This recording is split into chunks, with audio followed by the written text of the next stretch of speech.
I've been using fluorocarbon for me leaders and me hook links for the last couple of years, and I'm definitely certain it's caught me a few more fish.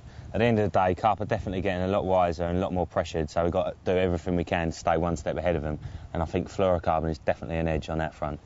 This Incognito from Kryston is absolutely awesome stuff. It's made from 100% premium grade fluorocarbon. Fluorocarbon has a very similar light refraction to water, therefore once it is actually in the water, it's very, very difficult to see.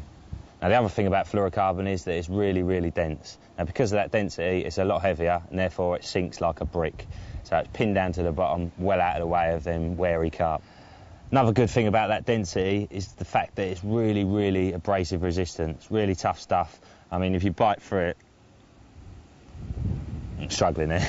If you bite through a bit of that compared to a bit of normal mono, you'll see the difference. So obviously it's brilliant for hook links and brilliant for leaders too. Now, I do get a lot of people ask me, how do I tie my combi links with fluorocarbon and how do I tie my leaders on with fluorocarbon? So I'll just run through it quickly. It makes perfect leader material.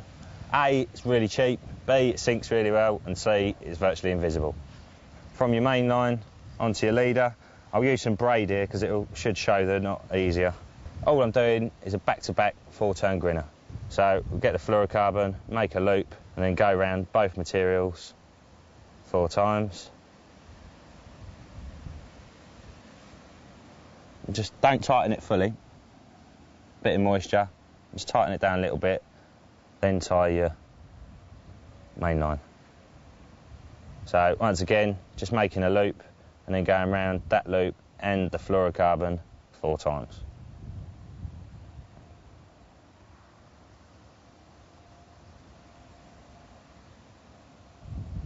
Once again, just give it a bit of moisture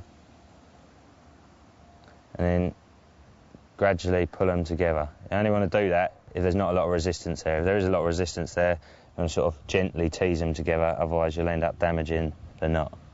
Once you've done that, pull it down tight.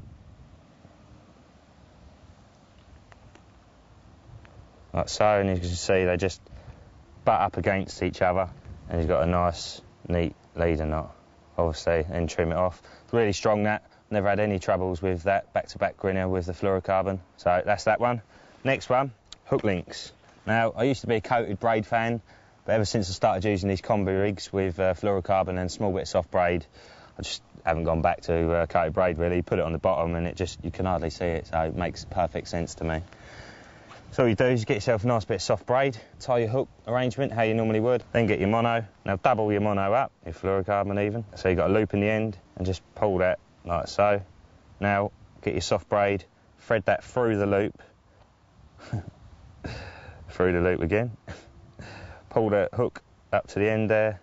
Now just pinch with your thumb and finger, just pinch that there like so, holding it in place. Now you get your braid and whip around both sections of the fluorocarbon, just going up, careful not to cross itself, keep it nice and neat. 7 or 8 times should do it. There you go. And once you've gone up there, now what you've got to do is thread the tag end back through the loop so that it comes out the same side as your hook end, like that. Then again, bit of moisture, and just tease that knot down gradually to the end of the loop. And once you get to the end, just give it a good pull from all angles. Tighten it up, and there you've got a ridiculously neat and tidy combi rig. You've got a nice section of fluorocarbon, gives a bit of rigidity, stops any tangles, and also helps to push that bait away from the lead. And then you've got that small bit of soft braid which allows the hook to do its job, gives it a little bit of movement, helps it flip over, turn, do what it's got to do to get in the fish's mouth. Brilliant little rig, that. Love it. Now with those combi rigs you can use any of the different breaking strains. During the warmer months I tend to stick with the stiffer ones, and in the winter when I'm fining down a bit I go on the lighter ones. For leaders I'd go for the 18. I think they're also doing a £25 one, so that could be worth checking out as well, but 18 should be fine for most of what you need.